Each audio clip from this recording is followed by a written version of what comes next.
Hello, exam concordance viewers. You're welcome here once again. As you know, I am Vikram Kumar Singh in front of you, and I hope you all guys are doing well. Now, I'm going to start today's session. और आज का जो session है इसमें सबसे महत्वपूर्ण एक point हम लोग पढ़ने जा रहे हैं, परमाणु शक्ति गृह। एक्चुअली में परमाणु शक्ति गृह जो टॉपिक है ये एक तरह से स्कोर बूस्टिंग टॉपिक है, और मेरा कोशिश यही रहता है कि हम कम समय में एक ऐसा स्कोर बूस्टिंग टॉपिक को लेकर आए जिसमें आपका एक नंबर तो वेरी श्योर हो ही जाए। कभी कभी इससे दो क्वेश्चन नहीं तो ज्यादातर एग्जाम में इससे एक ही क्वेश्चन पूछे जाते हैं, और बहुत ही जो है ये मिनिमम चीज हमें पढ़ने हैं और एक नंबर जो है वो वेरी श्योर हम इसमें कर सकते हैं। तो सबसे पहले हम जानते हैं कि परमाणु शक्ति गृह का पर्पस क्या है, क्यों ये बनाए जाते हैं। भारत के विभिन्न क्षेत्रों में जो है इसे बनाया जा रहा है और अभी जो है इसका समर्थन ज्यादा किया जा रहा है। बिकॉज की क्या है कि जो कोयला वगैरह है इससे उत्पादन वगैरह से क्या होता है कि बिजली, देखिए मेनली क्या है ना कि परमाणु शक्ति गृह का मेन पर्पस है कि बिजली जितना ज्यादा हम उपज कर सकते हैं उसी के लिए, बिजली उपज करने के लिए अगर किसी चीज का इस्तेमाल किया जाता है तो वो परमाणु शक्ति गृह है। देखिए मेनली होता क्या है कि हमारे बिजली उत्पन्न करने के लिए सबसे मेन चीज होता है एक मोटर, एक टरबाइन होता है, जिसे हम ऐसा कह सकते हैं कि टरबाइन जो होता है इसको नचाने के लिए, हम ऐसे सिंपल लैंग्वेज में कहें तो इसको रोटेट करने के लिए, इसको मूव करने के लिए, और इसके मूव करने की वजह से इस तरह से पंखी लगा होता है, और इसको मूव करने के लिए जो है हम लोग क्या करते हैं यहाँ पे एक स्टीम लगाते हैं, यहाँ एक स्टीम जैसा पाइप लगाते हैं, स्टीम वाला पाइप, और ये स्टीम को इससे जोड़ते हैं और दूसरी ओर इसी स्टीम को क्या करते हैं निकालते हैं। तो स्टीम आएगा कहाँ से, मेन इंपॉर्टेंट मुद्दा ये हो जाता है कि स्टीम हम लाएंगे कहाँ से। तो क्या किया जाता है अलग अलग तरीके से सिर्फ और सिर्फ इसको मूव करने का जो मेन पर्पस होता है यही होता है। अगर हमने इसे मूव कर लिया तो हम क्या कर सकते हैं, बहुत ही आसानी से इलेक्ट्रिसिटी जनरेट कर सकते हैं। तो स्टीम वाला जो सिस्टम होता है इसमें क्या होता है कि यहाँ से स्टीम के भाप को, यानी कि स्टीम को, नॉट स्टीम के भाप को, हम जिससे भी स्टीम क्रिएट करते हैं उस स्टीम को ही हिंदी में भाप बोलते हैं, इसमें लाते हैं, और ये इतनी तेजी से इससे गुजरता है कि इस पंखी को नचाते हुए और वापस से स्टीम क्या करती है इधर से निकल जाती है, और इसके रोटेशन की वजह से जो फील्ड जनरेट होता है उससे हम बहुत ही आसानी से क्या करते हैं इलेक्ट्रिसिटी जो है जनरेट कर लेते हैं। इलेक्ट्रिसिटी जो है हम अपने आसपास जो है पर्पस के लिए, अपने अलग अलग पर्पस के लिए इलेक्ट्रिसिटी को जनरेट कर लेते हैं। तो हर जगह हमारा जो मेन काम होता है इस टरबाइन को घुमाना ही हमारा मेन पर्पस होता है। तो परमाणु शक्ति गृह जो है वहां पे एक्चुअली में यही किया जाता है, परमाणु का फ्यूजन करवाया जाता है, जिसे को हम लोग एटम बम के भी नाम से जानते हैं। जैसे कि बम वगैरह होता है ना, जैसे कि हम सब जानते हैं कि परमाणु बम के बारे में हम सब जानते हैं ऑलमोस्ट। परमाणु बम जिन देश के पास होता है वो क्या होता है बहुत ही शक्तिशाली माने जाते हैं, या उनके पास ऐसा पावर होता है कि कोई भी देश उनसे लड़ना नहीं चाहता है। हमारे पास भी है। तो इन सब चीजों में क्या है, हमारे पास इन द सेंस कि हमारे भारत के पास है। ठीक है। परमाणु बम क्या है कि मतलब इसी का फ्यूजन, परमाणु बम का जो फ्यूजन होता है इसी फ्यूजन को जो है इस परमाणु शक्ति गृह में कराया जाता है। जो कुछ इस शेप का होता है ये कॉन्क्रीट का बना होता है। अभी हम सब चीज आपको वन बाय वन बनाते हैं। जो इस शेप का होता है उसमें कई सारे अलग अलग यंत्र लगे होते हैं जो क्या करते हैं यहाँ पे परमाणु का फ्यूजन करवाया जाता है। परमाणु के फ्यूजन से जो ऊर्जा निकलती है, जो गर्मी निकलता है, उसको अलग अलग यहाँ पे पानी का पाइप लगाया जाता है। इस तरह से मोटे मोटे पानी के पाइप लगाए जाते हैं और इन सब पाइप को एक पाइप में जोड़ दिया जाता है। यहाँ से परमाणु फ्यूजन के बाद जो हीट जनरेट होता है, जो ऊर्जा निकलती है, वो इस पाइप में मौजूद जितने भी पानी होते हैं उसको बहुत तेजी से गर्म कर देती है, और इतने तेजी से गर्म करती है कि इसमें से स्टीम निकलता है और स्टीम को एक जगह कलेक्ट कर लिया जाता है और इसी स्टीम को लाकर कहां इस टरबाइन से जोड़ दिया जाता है, ताकि क्या हो सके इसके निकलने वाला स्टीम इतना तेजी से यहां आता है और इस पंखी को नचाना शुरू कर देता है और जो है इलेक्ट्रिसिटी जनरेट हो जाती है, और हम उसे अलग अलग पर्पस में, कारखाने में, घर में, स्कूल में, कई जगहों पे जो है इसका इस्तेमाल हम लोग करते हैं। जैसे आज भी आप सारा सिस्टम देख रहे होंगे, जैसे कि वहां रिकॉर्डिंग होने का सिस्टम है, यहाँ पे लाइट्स वगैरह पड़ रहे हैं, ये सब का कहीं ना कहीं इलेक्ट्रिसिटी का ही सोर्स है। पहले तो ऐसा नहीं हुआ कर रहा था, पहले हम लोग श्याम पट्ट पे पढ़ते थे अपने विद्यालय में, तो चीजें क्या हो गई, डेवलप्ड हो गई, तो उसके लिए इलेक्ट्रिसिटी होना बहुत जरूरी है। तो गवर्नमेंट अलग अलग जगहों पे हमारे भारत में क्या कर रही है, परमाणु शक्ति गृह का निर्माण कर रही है, और कई ऐसे हैं जो पहले से हैं। तो आइए अब हम बाकी चीज को देखते हैं कि क्या होता है एक्चुअली में। तो इतनी बात आप समझ गए होंगे कि कैसे परमाणु गृह में प्रोसेस होता है, परमाणु गृह में होता क्या है, आप इतनी बात तो समझ गए होंगे। चलिए अब हम अपने मुख्य पॉइंट पे आते हैं जो हमें याद रखने हैं। ये तो हमें अंडरस्टैंडिंग बनानी थी कि परमाणु गृह में होता क्या है।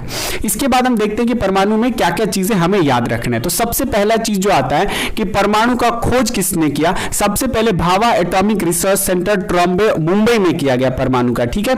इसके बाद आप याद रखेंगे ये परमाणु का खोज मतलब परमाणु बम वगैरह जो होता है वो इसी से बनाया जाता है। देखिए ये जो फ्यूजन होता है, इस फ्यूजन में और परमाणु बम के फ्यूजन में कोई अंतर नहीं होता है, 1% का भी डिफरेंस नहीं होता है, लेकिन परमाणु बम इतना घातक हो जाता है और ये इतना घातक नहीं होता, इसको हम कंट्रोल कर लेते हैं। ये कैसे होता है, I will let you know in few minutes. कैसे होता है आपको अगले 2-3 मिनट में बताते हैं। देखिए सबसे पहले क्या कहता है, परमाणु की खोज किसने किया, भाभा एटॉमिक रिसर्च सेंटर, और ये कहां पे, ट्रॉम्बे मुंबई में। इसके बाद दूसरा पॉइंट देखिए कि ईंधन के रूप में यहां क्या क्या यूज किया जाता है, तो यूरेनियम यूज किया जाता है, याद रखिएगा यूरेनियम। तो पहले तो यूरेनियम ही पूछा जाता था कि क्या ईंधन की तरह यूज किया जाता है, तो यूरेनियम, लेकिन अब इसके साथ एक नंबर भी आप लोग याद रखेंगे कि यूरेनियम 235, क्या याद रखेंगे, यूरेनियम 235 इसके साथ इस्तेमाल किया जाता है। इसके बाद पूछता है कि सुरक्षा के लिए कंक्रीट, जैसे कि आप सबको पता है कि परमाणु बम जब फटती है तो एक बहुत ही बड़ा एक्सप्लोजन होता है और उस एक्सप्लोजन से तत्काल वहां की चीजों को, और जहां पे परमाणु गृह लगा, मान ली यहां एक्सप्लोजन हुआ तो इतने दूर के पूरे एरिया को तो बर्बाद कर देगा ना, तो इसलिए सेफ्टी के लिए क्या किया जाता है, एक मोटा कंक्रीट वॉल चढ़ाया जाता है कुछ इस तरह से। कंक्रीट वॉल का मतलब क्या होता है, जो हमारे घर में नॉर्मल जो पत्थर सीमेंट वगैरह होते हैं ना, पत्थर सीमेंट वगैरह जो होते हैं इसी का वॉल होता है और कुछ अलग नहीं रहता है इसमें, लेकिन ये क्या होता है, बहुत ही मोटा चादर चढ़ाया जाता है ताकि क्या किया जा सके, इससे जो एक्सप्लोजन हो रहा है उसको कंट्रोल किया जा सके। ऐसा नहीं हो कि एक्सप्लोजन की वजह से दीवार टूट जाए और एक्सप्लोजन बाहर आ जाए, इसके कंट्रोल के लिए क्या किया जाता है, कंक्रीट लगाया जाता है सुरक्षा के लिए।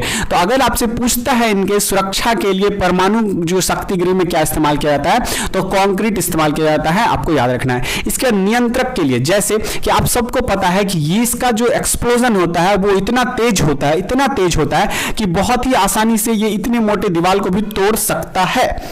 बात समझ में आई, एक्सप्लोजन इतना तेज होता है कि ये इतने मोटे चादर वाले दीवार को भी बहुत ही आसानी से तोड़ सकता है। तो इसको कंट्रोल करने के लिए, नियंत्रण करने के लिए क्या किया जाता है, कैडमियम और बोरोन छड़ का इस्तेमाल किया जाता है। हो सके तो इसमें डबल स्टार मार्क कर लीजिए आप। कैडमियम और बोरोन छड़ क्या करता है, नियंत्रण के लिए इस्तेमाल किया जाता है, कैडमियम और बोरोन छड़। ये क्वेश्चन कई बार पूछा है कि परमाणु शक्ति गृह में परमाणु एक्सप्लोजन को कंट्रोल करने के लिए, नियंत्रण करने के लिए किसका प्रयोग किया जाता है, तो या तो ऑप्शन में कैडमियम होगा या नहीं तो बोरोन छड़ होगा, ये आपको क्लिक करना है वहां पे आंसर, राइट। अब हम आगे बढ़ते हैं। सेकंड पॉइंट क्या आता है कि शीतलक, शीतलक क्या होता है, कूलेंट। इसके द्वारा जो एक्सप्लोजन से जो इतनी ज्यादा एनर्जी, इतना ज्यादा हीट होता है कि उसको बनाए रखने के लिए, जैसे मैं आपको एक बात और बता दूं कि जब एक बार इसमें तमाम जो चीजें हैं यूरेनियम वगैरह भर के इसको प्रारंभ किया जाता है, एक्सप्लोजन किया जाता है, तो एक बार पूरा भर देने के बाद ना, एक बार अगर आप पूरा इसमें पूरा मटेरियल डाल देंगे तो 3 साल तक, कितने, 3 साल तक आपको दोबारा इसमें कुछ डालने की जरूरत नहीं होती है। इसका एक्सप्लोजन इतना तेज होता है और ये बहुत ही बेहतर इलेक्ट्रिसिटी को प्रदान करता है, समझ गए। तो इसको यहाँ के टेम्परेचर को हम एक तरह से कह सकते हैं कि टेम्परेचर को यहाँ पे जो मतलब गर्मी है, यहाँ की ऊर्जा को कंट्रोल करने के लिए एक तो नियंत्रण के लिए कैडमियम बोरोन छड़ है, लेकिन शीतलक कूलेंट के तरह यूज किया जाता है लिक्विफाइड सोडियम, जिसको द्रवित सोडियम भी कहते हैं। तो ऑप्शन में आप ऐसा नहीं सोचेंगे कि आप हिंदी मीडियम से हैं तो द्रवित ही लिखा रहेगा, नहीं, कभी कभी आना ऐसे हिंदी में लिख देता है लिक्विफाइड, लिख देगा लिक्विफाइड सोडियम। तो आप याद रखेंगे कि लिक्विफाइड सोडियम, द्रवित सोडियम क्या करता है, इसको शीतलक कूलेंट की तरह ठंडा रखने के लिए जो है परमाणु शक्ति गृह में प्रयोग किया जाता है। इसके बाद हमको थर्ड पॉइंट क्या याद रखना है, इसके बाद मंदक। मंदक मतलब इसका स्पीड इतना तेज होता है, एक्सप्लोजन का स्पीड इतना तेज होता है कि सिर्फ हम कैडमियम बोरोन छड़ को लगाकर या फिर शीतलक जो होता है कूलेंट के मदद से सिर्फ इसको कम नहीं कर सकते हैं। इसमें हमें स्पीड को कम करने के लिए, एक्सप्लोजन के स्पीड को कम करने के लिए क्या करना पड़ता है कि ग्रेफाइट पाइल का इस्तेमाल और भारी जल D2O का इस्तेमाल किया जाता है। यह क्वेश्चन भी कई दफा पूछा गया है, इसीलिए आप याद रखेंगे कि कई बार पूछा गया कि परमाणु पाइल की तरह किसका इस्तेमाल किया जाता है, परमाणु पाइल की तरह किसका इस्तेमाल किया जाता है परमाणु शक्ति गृह में। तो आप क्या डालेंगे वहां, ग्रेफाइट। ग्रेफाइट का इस्तेमाल किया जाता है, और इसके बाद भारी जल D2O का इस्तेमाल किया जाता है। ठीक है, इसके बाद चलिए हम देख लेते हैं कि अपने भारत में कौन कौन से ऐसे स्थान हैं जहां पे परमाणु गृह लगाए गए हैं, और उन जगहों को भी देखते हैं कि जहां पे अभी गवर्नमेंट ने कहा है कि वहां लगाया जा सकता है। चलिए फटाफट देखते हैं। जो हमारा पहला स्थान है यूपी का, ये यूपी का कौन सा जगह है? ये यूपी का बुलंदशहर है। कौन सा है? यूपी का ये बुलंदशहर है। यहां पे कौन सा है? तो यहां पे नरौरा परमाणु शक्ति गृह है। ठीक है, याद रखेंगे, नरौरा परमाणु शक्ति गृह कहां पर है? यूपी के बुलंदशहर में। यूपी के बुलंदशहर में नरौरा परमाणु शक्ति गृह है। राइट, अब नेक्स्ट पे मूव करते हैं। नेक्स्ट क्या कहता है? रावत भाटा। ये कहां पे? राजस्थान के कोटा में है। कहां पे है? राजस्थान में। ये वाला लोकेशन देख रहे हैं, राजस्थान में। इसका क्या नाम है? रावत भाटा है। क्या नाम है इसका? नाम रावत भाटा। रावत भाटा, और इसे एक नाम से और जानते हैं, राणा प्रताप। राणा प्रताप के भी नाम से इसको जानते हैं। तो आप याद रखेंगे रावत भाटा। रावत भाटा प्लेस ही वहां पे, कहा ये रावत भाटा कहां पे प्लेस है? ये सब आपको पता होगा। यहाँ पे राजस्थान में। नरौरा कहां है? ऑलरेडी यूपी में, तो नरौरा परमाणु गृह हो गया। रावत भाटा कहां है? राजस्थान में, तो रावत भाटा परमाणु गृह हो गया। तो राजस्थान क्लिक करना है। क्वेश्चन ऐसे डायरेक्ट पूछता है कि रावत भाटा कहां पे है।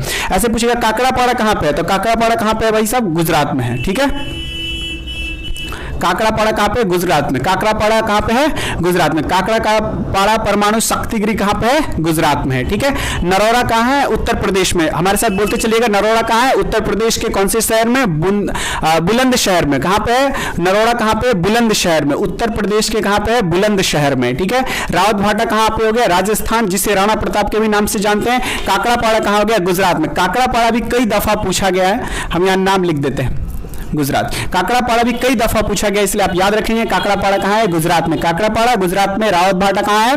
तो राजस्थान में है। और नरौरा कहां है? यूपी के बुलंदशहर में। Hope it's clear as of now. Let's move on the next. इसके बाद कौन सा है? तारापुर। तारापुर कहां पे है? ये महाराष्ट्र में। देखिए, महाराष्ट्र में भारत का पहला परमाणु, ये तो सबसे इंपॉर्टेंट हो जाता है। क्यों? क्योंकि ये भारत का सबसे पहला था, और किसके मदद से? अमेरिका के मदद से, यूएसए के मदद से 1972 में लगाया गया था। कब? 1972 में भारत का पहला परमाणु गृह, परमाणु जो ये परमाणु शक्ति गृह है, कहां लगाया गया था? तारापुर में लगाया गया था। और तारापुर कहां पे है? महाराष्ट्र में। ठीक है, इतना याद रखेंगे। तारापुर महाराष्ट्र में भारत का पहला परमाणु शक्ति गृह लगाया गया 1972। किसके हेल्प से लगाया गया था? यूएसए, अमेरिका के मदद से लगाया गया था। Hope is it clear. उसके बाद आता है कैगा। कैगा कहां पे? कर्नाटका में। कैगा कहां है? कर्नाटका में। क्या याद रखेंगे? कैगा परमाणु शक्ति गृह कहां? कर्नाटका में। बाकी 6 और 7 दोनों कहां है? तमिलनाडु में। कौन सा है? कुडनकुलम है और कलपक्कम है। कौन कौन सा है? कुडनकुलम। ये कौन सा है? कुडनकुलम। और ये क्या है? कलपक्कम। कुडनकुलम और कलपक्कम, ये दोनों का दोनों कहां है? तमिलनाडु में। जो इसमें कुडनकुलम वाला जो है, ये नया अभी खुला ही है, मतलब कुछ साल पहले ही जो है ये अभी अस्तित्व में आया है। कौन सा? कुडनकुलम है। और इसके बाद कौन सा है? कलपक्कम। कलपक्कम कहां पे? ये भी तमिलनाडु में, चेन्नई में है। और इसको 2 और नाम से जानते हैं, कामनी और इंदिरा गांधी। इसको नहीं जानते हैं कामनी और इंदिरा गांधी में। आपको क्या याद रखना है कि कलपक्कम में 2 छोटे छोटे हैं, 2 छोटे छोटे क्या है? 2 स्मॉल जो है ये परमाणु गृह है। ठीक है, न्यूक्लियर रिएक्टर हैं, जिसका एक का नाम क्या है? इंदिरा गांधी है, इसी में है। कहां? कलपक्कम में ही है। और दूसरा का क्या नाम है? कामनी नाम है। तो आप दोनों को ही याद रखेंगे, क्योंकि एग्जामिनेशन वाले जो हैं, जिनको क्वेश्चन सेट करना है, उनको हमेशा कुछ डिफरेंट खोजना होता है। तो क्या करेंगे? इसी में से खोज के दे देंगे। तो आप याद रखेंगे कहां पे? कलपक्कम में। कलपक्कम कहां पे है? तो कलपक्कम कहां पे है? तमिलनाडु के, चाइना में। क्लियर है? तमिलनाडु के, चाइना में। कलपक्कम कहां है? तमिलनाडु में, चाइना बोल रहे हैं, आई एम सॉरी, चेन्नई में। कहां है? चेन्नई। तमिलनाडु के चेन्नई में 2 गो है यहाँ पे। कौन सा? इंदिरा गांधी और कामनी है। और बड़े वाले का जो मेन है उसका क्या नाम है? कलपक्कम नाम है। तो होप इतना आपको याद होगा। इसके अलावा आप जो भी रिसेंटली आने वाला उसको याद रखेंगे। हरियाणा में एक आने वाला है, और महाराष्ट्र के जैतापुर में जो है नया परमाणु बिजली गृह जो है लगने वाला है। तो देखिए, अगर ये जो कैडमियम बोरोन क्षार है, ये बहुत ही इंपॉर्टेंट हो जाता है। अगर कैडमियम बोरोन क्षार को यहाँ नहीं लगाएंगे और इसमें हम एक्सप्लोजन करेंगे, तो इतना भयंकर एक्सप्लोजन होगा कि क्या करेगा? ये परमाणु बम फटने के बराबर हो जाएगा। किसके? परमाणु जो बम होता है इसके फटने के बराबर हो जाएगा। ऐसे हो जाएगा कि परमाणु बम अगर किसी देश पे मारा जाए तो उसके बराबर हो जाएगा। इसका एक जीता जागता आप उदाहरण देख सकते हैं। कहां पे? चेरनोबिल में। चेरनोबिल कहां पे भाई? यूक्रेन में। यूक्रेन में एक बार ऐसा ही हुआ था। यूक्रेन में गलती से क्या हुआ था कि बोरॉन छड़ नहीं लगाया गया और एक्सप्लोजन कर दिया गया। वहां पे क्या हुआ? परमाणु बम के फटने जैसा हादसा देखने को मिला। ठीक है, क्या नाम है वहां का? यूक्रेन में हुआ था चेरनोबिल परमाणु गृह। ठीक है, क्लियर है इतनी बात? तो अब इसमें जो होता है न्यूट्रॉन के फ्यूजन को कम करता है। किसको? न्यूट्रॉन जो निकलता है उस कैडमियम बोरोन जो है उसको कंट्रोल करता है। इतनी बात आपको समझ में आएगी। होप ये सेशन जो हुआ होगा आपके लिए पसंदीदा रहा होगा। आप बहुत ही कम समय में जो है एक पॉइंट बटोर पाए होंगे। आप सबसे रिक्वेस्ट है कि एक लाइक करते हुए जाइए और चैनल को सब्सक्राइब कीजिए। आज यहीं पे साइन ऑफ करते हैं। मिलते हैं नेक्स्ट सेशन में अगले स्कोर बूस्टिंग टॉपिक के साथ। Thank you so much.